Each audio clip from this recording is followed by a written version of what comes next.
مجھے کیوں نہ خیال آئے یا غوث سن کے تجھ کو فوراً بخار آئے یا غوث سن کے تجھ کو. جسے ماں باپ کی دعائیں نہیں ملتی اسے کسی کی دعا لگتی نہیں. حضرت مالک بن دینار حج کرنے کے لیے گئے. جب ارکان سارے ادا ہو گئے گھر آنے کا وقت آیا ساتھیوں نے مالک بن دینار سے کہا چلیں. کہنے لگے ایک بار اور اللہ کے گھر کی زیارت کر لیں. اب اللہ جانے زندگی میں ملاقات ہوگی کہ نہیں ہوگی. آخری رات ہے. بیٹھ گئے جا کے اللہ کی عبادت میں مصروف. دو فرشتے آسمان سے اترے اور ان کے پاس آپس میں باتیں کرنے لگے. ایک کہنے لگا سننا میری بات. ایک کہنے لگا اس سال کتنے حاجی آئے ہیں؟ دوسرے نے کہا 1,00,000 حاجی ہیں. کہا کتنوں کا حج قبول ہوا؟ کہنے لگا ایک کے علاوہ اللہ نے سب کا حج قبول کر لیا. جب یہ بات آئی نا وہ اللہ والے تھے. وہ اللہ والے تھے. انہیں ڈر لگ گیا یار کہیں میں ہی تو نہیں ہوں جس کا اللہ نے حج قبول نہ کیا ہو. آج بندہ حرم میں جا کے فوٹو کھینچ رہا ہے سیلفی لے رہا ہے. شرم کر. کہاں کھڑا ہے کر کیا رہا ہے؟ غلاف پکڑے ہوئے سیلفی لے رہا ہے. یہاں بھی پوری زندگی سیلفی لیتے لیتے گزر گئی. کم سے کم اب تو اللہ کی بارگاہ میں آ کے دو آنسو گرا دے. حج کس کے لیے کرنے گیا؟ دنیا کو دکھانے کے لیے. احرام میں لپٹا ہے تو سیلفی ہے. سر منڈا رہا ہے تو سیلفی ہے. زمزم کے کنویں پہ کھڑا ہے تو سیلفی ہے. غلاف پکڑ کے کھڑا تو سیلفی ہے. گنبد خضرا کے سامنے کھڑا ہے تو سیلفی ہے. وہ یار تجھے یہ کیمرہ یاد رہ گیا وہ کیمرہ یاد نہیں رہا جو اللہ نے کاندھے پہ لگا رکھا ہے. یہ فوٹو تو نے 4 دن کے لیے کھینچ لیے اور یہ جو پوری پکچر قیامت میں چلائی جائے گی یہ تجھے یاد نہیں؟ بھول گیا کہاں کھڑا ہے؟ بندہ سیلفی لینے میں مصروف ہے. وہاں جایا کرو نا یار. یہ دنیا کی چیزیں بند کر دینا اور صرف کہنا یا اللہ میں چاہتا ہوں آج تیرے میرے بیچ کوئی تیسرا نہ ہو. آج میں روؤں گا تو سنے گا. میں مانگوں گا تو دے گا. جب نیت یہ ہوگی خدا کی قسم جب پلٹ کے آئے گا حضور کی حدیث کہے گی لوگو یہ کعبے کا صرف طواف کر کے نہیں آ رہا بلکہ اپنے گناہوں سے ایسے پاک ہو کے آ رہا ہے جیسے بندہ آج ہی ماں کے پیٹ سے پیدا ہو کے آ رہا. سبحان اللہ. نعرہ تکبیر نعرہ رسالت. وہ بھائی مزاج بناؤ. اللہ کی بارگاہ میں جانا تو وہاں سیلفی نہ لینا. وہاں کیمرے نہ نکالنا. وہاں جا کر کے اللہ توفیق دے تو اس کو راضی کرنے کی کوشش کرنا. مالک بن دینار سوچتے ہیں کہیں میں ہی تو نہیں. یہ سوچ کے ڈر گئے. اٹھے اپنی جگہ سے فرشتوں کے پاس پہنچے. کہنے لگے بتاؤ تو صحیح وہ کم نصیب کون ہے جس کا لاکھوں میں اللہ نے حج قبول نہیں کیا ہے؟ آنے والے فرشتوں نے کہا نام اس کا عبد الرحمن بن شیران ہے. کہا کہاں ملے گا؟ کہا فلاں جگہ پر ہے. اللہ اکبر. سوچ ہی رہے تھے اتنی دیر میں ایک آسمان سے پرچی گری. گرنے کے بعد اس میں لکھا تھا مالک. کہا اس میں لکھا تھا مالک بن دینار. کہا جی. کہا جاؤ عبد الرحمن بن شیران ہے فلاں مقام پر ہے اس سے جا کے کہہ دو ہم نے اس کا حج قبول نہیں کیا ہے. آپ نے وہ سنا اور اس جگہ پر گئے. جا کے دیکھا ایک شخص معذور ہے. ایک ہاتھ نہیں ہے ایک آنکھ نہیں ہے بیٹھا ہوا ہے. جیسی جا کے آپ نے سلام کیا اس نے چہرہ دیکھا. کہنے لگا لگتا ہے یہ کہنے آئے ہو کہ اللہ نے میرا حج قبول نہیں کیا ہے. اتنا سننا تھا حضرت مالک بن دینار پریشان ہو جاتے ہیں. کہا تجھے کیسے پتا چلا؟ کہتے تم تو آج آئے ہو لیکن 7 سال ہو گئے ہیں میں مسلسل حج کر رہا ہوں. ہر حج کے بعد یہاں آ کے بیٹھتا ہوں. اتنے میں پیچھے سے بندہ آ جاتا ہے. کہتا رب نے فرمایا تیرا حج قبول نہیں ہے. جب اتنا سننا تھا آپ کی آنکھ میں آنسو آ گئے. کہنے لگے بندے بتا تو صحیح تجھے 7 سال ہو گئے ہیں تیرا حج قبول نہیں ہو رہا ہے. پتہ کون سی خطا کر کے بیٹھا ہے کون سا گناہ کیا ہے جو 7 سال سے اللہ نے تیرا ایک حج بھی قبول نہیں کیا ہے. اس کی آنکھ میں آنسو آ گئے. کہنے لگا تیرا نام کیا ہے؟ حضرت مالک بن دینار نے کہا تھا مجھے مالک بن دینار کہا جاتا ہے. میں حضور کی حدیثیں بیان کرتا ہوں. اتنا سننا تھا عبد الرحمن بن شیران کی آنکھ میں آنسو آئے. کہنے لگا اگر اتنا نیک ہے تو پھر میرا درد دل بھی سن لے. کہا بات کیا ہے؟ کہا میری ماں مجھ سے ناراض ہے، اسی وجہ سے اللہ نے 7 سال سے میرے حج میرے منہ پہ مار دیے ہیں۔ کب بتا تو صحیح، اگر 7 سال سے اللہ مسلسل تیرے حج کو تیرے منہ پہ مار رہا ہے تو پھر پہلے جا کے ماں کو کیوں نہیں منا لیتا ہے؟ عبد الرحمن بن شیران کہتے ہیں کہ میں آنے والے میں اپنی ماں کو کیسے مناؤں، میری ماں ہے کہ مانتی نہیں ہے، راضی نہیں ہوتی ہے، کہ کون سی خطا کر کے بیٹھا ہے، کہ یہ تو میں نہیں بتا سکتا ہوں۔ اللہ اکبر، کا خطا ہی اتنی بڑی ہے کہ بتاتے ہوئے کلیجہ کانپ رہا ہے، کہ مہربانی کر، تو اللہ کا نیک بندہ ہے، مصطفیٰ کی حدیث سے بیان کرتا ہے، اتنی مہربانی کر دے، میری ماں کے پاس مجھے لے چل، میری خطائیں بخشوا دے۔ کہا تیری ماں کہاں ہے؟ کہا وہ بھی ہر سال حج کرنے کے لیے آتی ہے۔ کہا کہاں ملے گی؟ کہا جاؤ مینا کے میدان میں چلے جانا، ایک خیمہ ہوگا، آدھی رات کے اندر بھی چراغ جلتا ہوگا، جس خیمے کے اندر سے قرآن کی تلاوت کی آواز آ رہی ہوگی، وہی خیمہ میری ماں کا خیمہ ہوگا۔ اللہ اکبر۔ مالک بن دینار نے عبد الرحمن بن شیران کے پاس سے سفر شروع کیا ہے، چلتے چلتے اس مقام پہ پہنچے ہیں جہاں پر اس شخص کی ماں بیٹھی ہوئی ہے، اندھیری رات ہے، چراغ جل رہا ہے، قرآن کی تلاوت کی آواز آ رہی ہے۔ دروازے کے جا کر کے آپ نے سلام کیا، اندر سے جواب آیا ہے، پھر کہتے ہیں خاتون اجازت ہو تو میں اندر آنا چاہتا ہوں۔ اندر سے آواز آئی، کون ہے تو، کہاں کا رہنے والا ہے؟ آواز دے کے کہتے ہیں مجھے مالک بن دینار کہا جاتا ہے، میں حضور کی حدیثیں بیان کرتا ہوں۔ اندر سے آواز آتی ہے، آجا اندر آجا، اجازت ہے۔ جیسی آپ اندر گئے ہیں، ماں کے چہرے پہ کپڑا پڑا ہے، خاتون گردن جھکا کے بیٹھ جاتی ہے۔ آپ جا کے کہتے ہیں ماں ایک بات کا جواب دے۔ کہا کیا بات ہے؟ کیا تو حج کرنے اکیلی آئی ہے؟ کہا ہاں اکیلی آئی ہوں۔ کیا تیرے پاس اولاد نہیں ہے؟ اتنا سننا تھا، ماں کی آنکھ میں آنسو آ جاتے ہیں کہ میں بے اولاد تو نہیں ہوں، خدا نے مجھے ایک بیٹے سے نوازا ہے۔ اللہ اکبر۔ پھر آپ کہتے ہیں ماں بتا تیرا بیٹا کہاں ہے؟ ماں چپ ہو جاتی ہے۔ پھر دوسری مرتبہ کہا اے ماں بتا تیرا بیٹا کہاں ہے؟ ماں نے پھر جواب نہیں دیا ہے۔ پھر آپ نے تیسری مرتبہ کہا ماں بتا تو صحیح، اگر بیٹا ہے تو اکیلی کیوں آئی ہے؟ ماں کہتی ہے میرا بیٹا 7 سال سے مجھ سے دور ہو گیا ہے، 7 سال ہو گئے دروازے پہ نہیں آیا ہے، اکیلی حج کرنے آئی ہوں۔ کہ ماں اگر تو اجازت دے تو تیرے بیٹے کو میں ڈھونڈ کے لے آؤں۔ کہاں تلاش کرے گا؟ کہا ماں اجازت تو دے، تیرے بیٹے کو میں لے کر کے آؤں گا۔ ماں نے کہا تیرا احسان ہوگا، او جانے والے میرے بیٹے کو واپس لا دے۔ مالک بن دینار اپنی جگہ سے اٹھے ہیں، عبد الرحمن بن شیران کے پاس پہنچے ہیں، کہا چل میں نے تیری ماں کو منا لیا ہے۔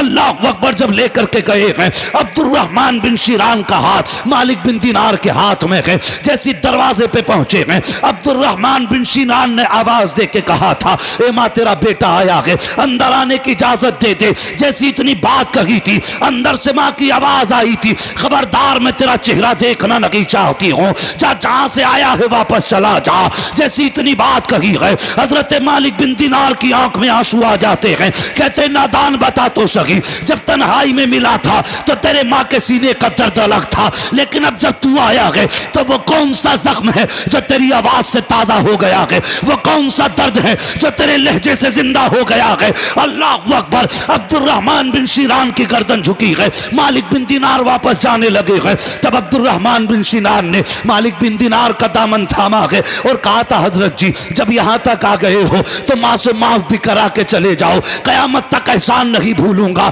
آپ نے ہاتھ پکڑا ہے، ماں کے سامنے لے کر کے گئے ہیں۔ او جوان کبھی ماں کے درد کو سمجھ لیا کرو، کبھی ماں کے پیار کو سمجھ لیا کرو۔ تو کہتا کہ ماں معاف نہیں کرتی ہے، تجھ سے کس نے کہہ دیا یہ معاف نہیں کر سکتی؟ خدا کی قسم، ارے یہ تو وہ جگر رکھتی ہے، تو جتنا چاہے ظلم کر لے، اگر ایک مرتبہ اس کے قدموں میں جا کے بیٹھ جائے گا اور اتنا کہے گا ماں معاف کر دے تو جواب آئے گا بیٹے تو آ جایا ہے، میں نے تجھے پہلے ہی دن رب کی رضا کے لیے معاف کر دیا تھا۔ نعرے تکبیر! پورا مجمع دونوں ہاتھوں کو اٹھا لے اور نعرے کا جواب دے۔ نعرے تکبیر! نعرے رسالت! علماء اہل سنت مسلک اعلی حضرت علامہ مفتی حماد صاحب قبلہ، حضرت علامہ مفتی حماد صاحب قبلہ، نعرے تکبیر! نعرے رسالت! عمر کی قید نہیں، وقت کی قید نہیں، اور میرے بچوں جوانوں جو تمہیں سب سے زیادہ بوڑھا لگتا ہو اور جسے لگتا ہو یہ ہمارے گاؤں کا سب سے بڑا ہے، کبھی اس کے پاس بیٹھ کے کہنا 2 باتیں کہنا، اور دو باتوں کے بعد صرف اتنا پوچھ لینا کیا تمہیں آج بھی ماں کی یاد آتی ہے کہ نہیں؟ چاہے کتنے بھی سفید بال ہو گئے ہوں، دانت گر چکے ہوں، نظر کمزور ہو گئی ہو، اور کبھی کندھے پہ ہاتھ رکھ کے کہنا بتا دادا کیا ماں کی یاد آتی ہے کہ نہیں، یہ کہہ کے چپ جانا، صرف 30 سیکنڈ کے بعد اس کی آنکھ میں جھانک کے دیکھنا، اس کی آنکھ کا پانی تجھے بچپن کی کہانی سنانے لگ جائے گا۔ اور پھر اس سے پوچھنا، تو خدا کی قسم وہ 70 سال میں بھی یہی کہتا ہے، مجھے آج بھی لگتا ہے کہ ماں دروازے پہ کھڑے ہو کے آواز دے رہی ہے، مجھے آج بھی ایسا لگتا ہے کہ میرے بغیر ماں نے کھانا نہیں کھایا ہے، مجھے آج بھی ایسا لگتا ہے کہ میری ماں کسی سے پوچھ رہی ہو میرا بیٹا دیکھا ہو تو بتاؤ، مجھے آج بھی ایسا لگتا ہے کہ کوئی گھر سے آواز دے رہا بیٹا دیر ہو گئی جلدی آ جا۔ خدا کی قسم یہ وہ لہجے ہیں جو ماں باپ کے سوا کسی زبان سے نکلا نہیں کرتے۔ یاد رکھنا میری بات، اگر ماں باپ چلے گئے تو کوئی پوچھنے والا نہیں ہوگا، اور تم سے کوئی روٹی کو نہیں پوچھے گا تو نے کھائی کیا نہیں کھائی، وہ صرف ماں ہوتی ہے جو تجھ سے ناراض بھی ہوتی ہے نا تو تجھے کھلائے بغیر کبھی کھانا نہیں کھاتی ہے۔ ہاں وہ کیا تھا، وہ کسی شخص کی بیوی کا انتقال ہوا، اس نے دوسری شادی کی، اللہ نے اس کو پہلی بیوی سے ایک بیٹا دیا تھا، اس نے ایک زمانے کے بعد اپنے بیٹے سے پوچھا اور کہا تھا بیٹے ایک بات بتا، کہا کیا، کہا تو نے پہلی ماں بھی دیکھی ہے دوسری ماں بھی دیکھی ہے، مگر بتا دونوں ماؤں میں کون سا فرق تو نے دیکھا ہے؟ تو بچے نے بڑی سادگی سے کہا تھا ابا جی میں نے دونوں ماؤں میں ایک فرق دیکھا۔ کہا کیا؟ کہا جو میری پہلی ماں تھی وہ سچی جھوٹی تھی، یہ جو دوسری ماں لے کے آئے ہو یہ سچی ہے۔ سمجھ رہے نا بچے کا جواب؟ باپ نے پوچھا بیٹے سگی اور سوتیلی، اگر کسی کے گھر میں سوتیلی ماں ہو تو میں برائی نہیں کر رہا ہوں، لیکن ایک ماں بتا رہا ہوں ماں کیا ہے۔ بچے نے کہا تھا، بچے سے پوچھا بتا تیری پہلی والی ماں بہتر تھی یا دوسری والی ماں، دونوں ماؤں میں کیا فرق؟ تو بچے نے کہا تھا ابا جی صرف ایک فرق ہے۔ کہا کیا؟ کہ پہلی ماں جھوٹی تھی اور یہ جو سوتیلی ماں نا یہ سچی ماں ہے۔ باپ کے ماتھے پہ پسینہ آ گیا، عجیب بیٹا ہے، اپنی سگی ماں کو جھوٹا کہہ رہا ہے، سوتیلی کو سچا کہہ رہا ہے، بیٹے تو نے یہ کیسے کہا؟ بچے کی آنکھ میں آنسو آ گئے، کہنے لگا ابا وہ جو سگی ماں تھی نا میں کبھی غلطی کر دیتا تھا تو مجھ سے کہتی تھی میں تجھے روٹی نہیں دوں گی، کہا وہ کہتی ضرور تھی لیکن اگر دیر ہو جاتی تھی تو مجھے منا کے کھلاتی تھی، اگر میں کوئی غلطی کرتا تھا وہ مجھ سے کہتی تھی تجھے گھر سے نکال دوں گی، کہا وہ کہتی تھی، میں پھر بھی غلطی کرتا تھا نا تو وہ جھوٹ بول کے کہتی تھی میں نے تو ایسے ہی کہہ دیا تھا، مجھے ہاتھ پکڑ کے بستر میں لاتی تھی۔ کہا ابا جی اگر اس نے کبھی غصے میں مجھ سے کہہ بھی دیا نا نکل گھر سے، کہا میں اگر چلا گیا نا تو میرے پیچھے پیچھے آ جاتی تھی، مجھے جب تک منا نہیں لیتی تھی بستر میں لیٹتی نہیں تھی۔ کہا یہ پہلی ماں کا جھوٹ ہے، اور رہ گئی بات دوسری ماں کی، کہتا یہ بڑی سچی ہے، ابا جس دن کہہ دیتی ہے روٹی نہیں دوں گی نا اس دن ساری رات فاقے رہنا پڑتا ہے، یہ روٹی کا ایک لقمہ نہیں دیتی ہے۔ ابا جی جس دن کہہ دیتی ہے نا تجھے شغطا کرے گا تو گھر میں نہیں آنے دوں گی، تو کہتا ابا جی کتنی راتیں ایسی آپ تو کام پہ رہتے ہو میں نے دروازے پہ بیٹھ کے گزاری ہیں۔ او یار سگی ماں ماں ہوا کرتی ہے، خدا کے واسطے اللہ نے یہ دولت دی ہے تو اس کی عزت کر لو، اگر یہ نعمت ملی ہے تو اس کی قدر کر لو۔ خدا کی قسم تمہیں بیوی دوسری مل جائے گی، زندگی کے ساتھی دوسرے مل جائیں گے، لیکن جو تجھے اپنے منہ کا نوالا نکال کے کھلائے نا وہ ماں باپ کبھی دوبارہ نہیں مل سکتے ہیں، کبھی دوبارہ نہیں مل سکتے۔ اور تم سے کس نے کہہ دیا ماں باپ معاف نہیں کرتے؟ کبھی انہیں منا کے تو دیکھو، اللہ کی قسم باپ کتنا سخت ہوتا۔ لوگ کہتے ہیں نہیں میرا باپ ماں باپ سے زیادہ پیار کرتی ہے، نہیں ماں باپ سے زیادہ پیار نہیں کرتی، صرف فرق ہے باپ کو اللہ نے مرد بنایا ہے اس لیے اس کا جگر مضبوط ہوتا ہے، اور ماں چونکہ عورت ہے اس کا جگر نرم ہوتا ہے، ذرا سا دکھ تجھ پہ آ جائے تو ماں تڑپ جاتی ہے رونے لگتی ہے۔ مطلب یہ نہیں ہے کہ باپ کو احساس نہیں ہے، درد باپ کو بھی اتنا ہی ہوتا ہے لیکن وہ آسانی سے رویا نہیں کرتا ہے، اس لیے کہ وہ جانتا گھر کی ہمت اس سے شامل ہے، اگر وہ رو دیا تو گھر کی ہمت ٹوٹ جائے گی، پھر سمجھائے گا کون، سنبھالے گا کون؟ اور یار اگر ماں روتی ہے نا تو چین سے باپ بھی نہیں سوتا ہے۔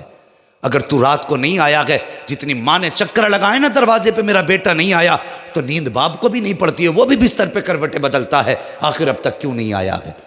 ہم تو اپنی بات کہتے ہیں، ہم گھر سے چلتے ہیں اور کبھی فون کر کے اپنے باپ سے کہہ کے آتے ہیں نا، ابو پوچھتے ہیں کب تک آ جاؤ گے بیٹے، دوری کے حساب سے بتا دیتے ہیں 2 بجے آ جائیں گے 3 بجے آ جائیں گے، تو یار جیسی 2 کے 2:30 بجتے ہیں نا فوراً فون بجتا، باپ کا فون آ جاتا بیٹے اب تک کیوں نہیں آئے، اور یار اس باپ کے درد کو کہاں ڈالو گے؟ کبھی اس کے لیٹ ہونے پہ تم نے بھی فون کیا ابو اب تک کہاں ہو، اب تک کیوں نہیں آئے؟ نہیں، ہم تو یہ کہتے ہیں آ جائیں گے ابا، کوئی بچے تو نہیں ہیں جو کھو جائیں گے کہیں؟ اور یار اس کے لیے تیرے سینے میں بھی تو درد ہونا چاہیے. کبھی تو بھی تو خیال کر، جیسے تیرے لیے یہ نہیں سویا، تو اس کے لیے جاگ کے دیکھ. خدا کی قسم مر کے قبر میں بعد میں پہنچے گا، مدینے والا تیری قبر میں پہلے آ جائے گا. ہاں کم سے کم کبھی ان کے لیے ہم بھی تو جاگے. تم کہتے ہو ہمارے ماں باپ ہمیں معاف نہیں کرتے، نہ غلط سوچ ہے تمہاری. ہمارے باپ کا غصہ بہت تیز ہے، اور یار غصہ کتنا بھی تیز ہے لیکن اس کے سینے میں باپ کا دل ہے. کبھی جا کے تو دیکھ، جب باپ سویا ہو نا رات میں، اس کے قدموں میں جانا، بیٹھنا، آہستہ سے پیر دبانا شروع کر دینا. اللہ توفیق دے تو 2 آنسو گرا دینا. اگر آنسو نہ بھی آئے نا، صرف پیر دبانا. اس کی آنکھ کھل گئی نا، وہ یہ نہیں پوچھے گا کیا کر رہا ہے، وہ چھوٹتے ہی کہے گا بیٹے اتنی رات کو تجھے نیند نہیں آ رہی. کتنے بھی ناراض باپ ہوگا، صرف تجھے پیر پکڑنا، رات میں سوتے ہوئے کہ آنکھ کھلے گی، پہلا جملہ یہ ہوگا بیٹے دنیا سو رہی ہے تو جاگ رہا ہے. اس وقت اتنا کہہ دینا ابا مجھے معاف کر دے، خدا کی قسم میری زبان کاٹ دینا. اگر باپ دوسرا جملہ زبان سے نکال دے، اٹھے گا تجھے سینے سے لگائے گا، کہے گا بیٹے اگر تجھے معاف کیا نہ ہوتا تو آج تک تیرے اوپر یہ آسمان سلامت ہی نہیں ہوتا. تجھے کیا لگتا ہے باپ ناراض بھی رہے اور تجھے روٹی ملتی رہے، ماں ناراض رہے تجھے روٹی ملتی رہے؟ نہیں، تیرے دسترخوان پہ جو رزق اترتا ہے نا، محنت تیری ہوتی ہے، وسیلہ باپ ہوتا ہے. تو کبھی یہ مت سوچنا کہ یہ ہمیں معاف نہیں کر سکتے. ہمیں انہیں منانا نہیں آیا، ہمیں انہیں راضی کرنا نہیں آیا. ان کی بڑی قربانیاں رہیں ہمارے لیے، کیسے کیسے انہوں نے پالا. اور کبھی کسی کو پالتے دیکھو تو اپنے ماں باپ کو تصور میں لایا کرو، کبھی ان کا بھی خیال کیا کرو. اپنے بچوں کو گود میں لے کے جب ماتھا چومو نا تو کبھی ان کو بھی یاد کر لیا کرو کہ ہمیں بھی تو ہمارے ماں باپ نے ایسے ہی پالا ہوگا. خدا کے واسطے کبھی بیوی کے کہنے میں آ کے باپ پہ ہاتھ نہ اٹھانا. اگر اس پہ ہاتھ اٹھ گیا نا تو پھر تجھے جنت دلانے والا کوئی پیدا ہی نہیں ہوا ہے. یہ بھی یاد رکھنا. حضور چہرہ پھیر لیں گے اس شخص سے جو ماں باپ پہ ظلم کرے گا. صرف ایک سہارا حضور ہی تو ہے، اس کے علاوہ اور ہے ہی کیا ہمارے پاس؟ کوئی اور سہارا ہے؟ اگر وہ بھی ناراض تو پھر کیا ملے گا؟